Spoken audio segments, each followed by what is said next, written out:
इतना मामला सादा भी नहीं है। बलूचिस्तान में अमेरिका का डॉलर इन्वॉल्व है, चाइना का पैसा इन्वॉल्व है, हिंदुस्तान का पैसा इन्वॉल्व है, सऊदीया का रियाल इन्वॉल्व है, ईरान का तुमन इन्वॉल्व है। इसलिए इतना सादा मसला भी नहीं है, बहुत बड़ी जंग है। तो उसको उसी पस मंज़र में हमें देखने की ज़रूरत है। मज़हब के नाम पर ही जो हमारा मौक़िफ़ है, हम जब बात करते हैं समझते हैं कि हमें एक साइड पे लाने की कोशिश करते हैं कि शायद हम सख्त बात करते हैं या हम इफ्सी को कहते हैं या सिक्योरिटी इदारों को कहते हैं। देखिए, हम बार बार कह रहे हैं ये बात। मुझे ख़ुद 3-4 दफ़ा धमकी मिली है कत्ल की, तो ये मुझे दोनों तरफ से मिलती हैं। तो मौत और ज़िंदगी अल्लाह पाक के हाथ में है। मज़हब के नाम पर कत्ल की हमने मज़म्मत की है कि जो मज़हब के नाम पर कत्ल करते हैं, मसलक के नाम पे कत्ल करते हैं, कोई दाढ़ी वाला कत्ल करता है, उसकी हमने हर वक्त मज़म्मत की है। जो कौम के नाम पे कत्ल करते हैं, कौमियत के नाम पे हमने उसकी हर वक्त मज़म्मत की है। ये बिल्कुल कोई दलील नहीं है कि जो पंजाब का रहने वाला है वाजिबुल कत्ल है। हम फ़ौज की मुखालिफत करते हैं कि फ़ौज को ये इख्तियार नहीं है कि वो किसी को वाजिबुल कत्ल करार दे करके लापता करके उसकी लाश जंगल में फेंक दे। फ़ौज का काम नहीं, अदलिया का काम है। मौत का फैसला पाकिस्तान के आइन के मुताबिक अदलिया का काम है, किसी को फांसी दे। तफ्तीश करना फ़ौज का काम है। लेकिन इसी तरह किसी तंजीम का, किसी फ़र्द का, अगर किसी ने मेरा भाई भी, सगा भाई भी कत्ल किया हो, तो मुझे ये इख्तियार नहीं है कि चौक पे उसको मैं मारूंगा। तो मैं कानून आइन के दायरेकार के मुताबिक उसको सज़ा दिलवाने की कोशिश करूँगा। इसलिए कौम के नाम पे भी हमने कत्ल की मज़म्मत की है। कोई पंजाब का रहने वाला मज़दूर, हज्जाम, सिंध का रहने वाला जो पंजगुर में मारा हो, वो इस बुनियाद पे वाजिबुल कत्ल नहीं है कि पंजाब का रहने वाला है। हमारे पंजाब में पूरे बच्चे पढ़ते हैं, वहाँ के तालीम इदारों में हमारे बच्चे पढ़ते हैं। तो इसलिए ये कोई दलील नहीं हुआ। तो इसलिए आज इस पे किसी को वाजिबुल कत्ल करार दे, उसको मार दे, बस से उतार दे या उसको यरगमाल बना दे, ये कोई दलील नहीं है। जुल्म है। मैं मानता हूँ कि रियासत की जबर है। हम ये मान लेते हैं कि रियासत ने बहुत जुल्म किया है।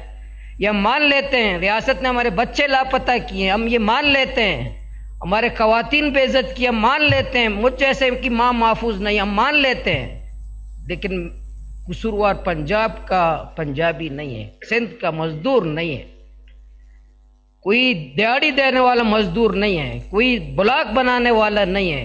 और इसमें मैं कहता हूं कि रियासत मुजरिम है। रियासत ने बहुत जबर किया है बलूचिस्तान में, लेकिन सब के बावजूद हमें इंसाफ के साथ बात करनी चाहिए और इंसाफ के दायरे में हमें अपनी हिकमत अमली बनाना चाहिए। कौमों के साथ लड़ाई, बलोच की पंजाबी के साथ कोई लड़ाई नहीं है। हमारी तो लड़ाई उस ज़हनियत के साथ है जो मुझे कीड़ा मकोड़ा समझता है। उसमें बलोच भी शामिल है, उसमें पंजाबी भी शामिल है, उसमें सिंधी भी शामिल है, उसमें तमाम तबकात शामिल है जो मुझे कीड़ा मकोड़ा समझते हैं। उसमें मेरा बलोच भी शामिल है जो मुझ पर जुल्म करता है। मेरी ज़मीनों पे, गवादर की ज़मीनों पे तो किसी पंजाबी ने तो कब्ज़ा नहीं किया, किसी बाहर वाले ने तो कब्ज़ा नहीं किया। इसलिए जो मज़हब के नाम पे करते हैं, ये तो हम आखिरी जो बात मैं कर रहा हूँ, साथी कहते हैं हम फरीक बनने के लिए तैयार हैं, बिल्कुल फरीक बनेंगे। लेकिन पहले तो मुझे बताएं, बलूचिस्तान के फैसले में मैं शामिल हूँ? बलूचिस्तान के फैसले मैं करता हूँ? बलूचिस्तान का फैसला ये ऐवान करता है? जब फैसले में नहीं करता, जब फैसले में मैं इन्वॉल्व नहीं हूँ। मैं ग्वादर में सिक्योरिटी इदारों से मिला, बात की कि ग्वादर की गलियां कौन जानता है मेरे अलावा। मुझे कभी आपने पूछा कि ग्वादर में अमन कैसे कायम होगा? कभी आपने मुझे बिठाया कि ग्वादर में अमन कैसे कायम होगा? कभी आपने बताया कि ग्वादर पोर्ट कैसे चलेगा? कभी मुझसे पूछा ग्वादर इंटरनेशनल एयरपोर्ट चलेगा? ग्वादर की गलियां, ग्वादर के देहात, ग्वादर के पहाड़ कौन जानता है मेरे अलावा? लेकिन मुझे 1 मिनट के लिए किसी ने बुलाया नहीं। जब मैं फैसला में शामिल नहीं हूं जनाब स्पीकर, जब पॉलिसी साजी में मैं शामिल नहीं हूं, जब फैसलों में मैं शामिल नहीं हूं, तो आप मैं कैसे फरीक बनूंगा? कैसे मुकदमा लड़ूंगा? मैं किस तरह वकील बनूंगा? किसी तरह मैं वकालत करूंगा? किस तरह मैं जंग लड़ूंगा? फैसला कोई और करे, वकील मैं बनूं। फैसला कहीं और होते हो, चौकों पे मैं जंग लड़ूं। जब मैं फैसले में शामिल होऊंगा, अपनी जान कुर्बान करूंगा। जब फैसला साजी में शामिल करूंगा मैं अपनी औलाद कुर्बान करने के लिए तैयार हूं। ऐसा नहीं होगा फैसला इस्लामाबाद में और जान की कुर्बानी मैं दूं, फैसला पिंडी में और जान की कुर्बानी मैं दूं, फैसला कोई और करे बच्चे मेरे मरे, ऐसा नहीं होता।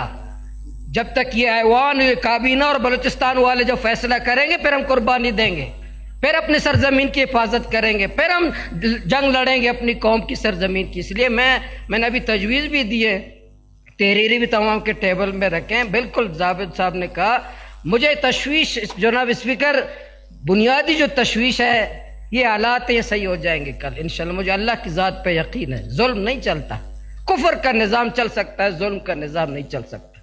मुझे यकीन है हालात अच्छे हो जाएंगे, लेकिन असल परेशानी मेरी ये है, तमाम आलात के बावजूद मुझे संजीदगी नजर नहीं आ रही। तमाम शायराएं गैर महफूज होने के बावजूद मुझे संजीदगी नजर नहीं आ रही। आज भी पीएसडीपी पे ट्रांसफर पोस्टिंग पे मुझे अभी आज ही फजल कादिर साहब ने बताया, अभी बता रहे थे कि रात को जो है ना आदिल बाज़ई के घर पे छापा पड़ा है, वहां ट्रेन में बच्चे फंसे हैं। आदिल बाज़ई मुजरिम है, आदिल बाज़ई कातिल है, आदिल बाज़ई कोई रियासत मुखालिफ है। ये कोई टाइम था कि आदिल बाज़ई एमएनए के घर पे छापा मारे, वहां हमारे 200 बच्चे यरगमार हैं और क्वेटा में आदिल बाज़ई के घर पे छापा। ये संजीदगी, ये हमारी पॉलिसी। तो मुझे ये मैं कहता हूं कि जब सियासी आप बालिदगी चाहते हैं, इत्तेफाक चाहते हैं, इत्तेहाद चाहते हैं, आप पूरे बलूचिस्तान के लोगों को मुत्तहद करना चाहते हैं, तो आए तमाम सियासी क़यादतें यकजा हो जाओ, तमाम कबायली सरदार नवाब यकजा हो जाएं, मशवरा करें, हम फैसला करेंगे बलूचिस्तान का। लेकिन ऐसा नहीं होगा हम बैठेंगे हमें तमा देंगे, पर्ची तमा देंगे, नहीं आप लोग बैठे फैसला ये होगा, ऐसा नहीं होगा। बलूचिस्तान मेरा, इसका फैसला मैं करूंगा, ये ऐवान करेगा, ये काबीना करेगा, बलूचिस्तान के लोग करेंगे, हम बताएंगे कि क्या करना है, तब पहले हम फरीक बनेंगे। लेकिन ऐसा नहीं होगा। हमारे जो वजीर साहब कहते हैं कि नहीं आप क्यों ऐसा नहीं करते, मैं करूंगा, बिल्कुल करेंगे, हम करेंगे, इसी चौक चौरों पे करेंगे। हमारे पास कोई आगे पीछे कोई गाड़ी माड़ी वगैरह नहीं है। ये तमाम मैं बतौर एमपी आज भी ये जो हालात खराब हो गए, 2 पुलिस वाले ग्वादर में दिए थे, इन हालात में मैंने दोनों पुलिस वाले वापस कर दिए, दोनों पुलिस वाले भी वापस कर दिए। कोई एक पुलिस वाला मेरे साथ नहीं है, कोई गनमैन मेरे साथ नहीं है कि मैं घूम रहा हूं मरता हूं, लोग मर रहे हैं मैं भी मर जाऊंगा। क्या हुआ कि लोग मर रहे हैं, आम लोग मर रहे हैं, शाहरें मर रहे हैं, और एमपीए कहते हैं कि मुझे स्क्वाड मिले, गाड़ियां मिले, पुलिस वाले मिले, गनमैन मिले, तक मेरी जान हिफाजत हो जाए कि मैं तीर मारूंगा। ऐसा नहीं है।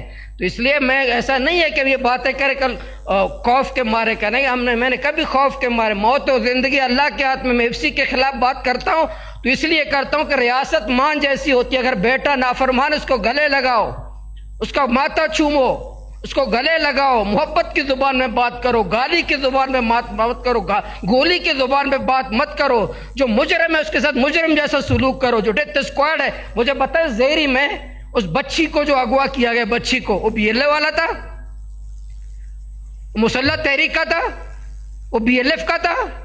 रात 1:30 बजे उस बच्ची को अगवा करने वाला बीएलए का नहीं था, किसका था? डेथ स्क्वाड वाले थे। वो आज भी गिरफ्तार नहीं हुए, आज भी नहीं पकड़े। बच्ची तो बाजिया हुआ, हुकूमत ने, वज़ीर आला साहब ने कोशिश की हो तो हुआ, लेकिन अगवाकार कहाँ है? जमीन के नीचे चले गए, आसमान के ऊपर चले गए। वो कोई मुसल्ला लोग तो नहीं थे।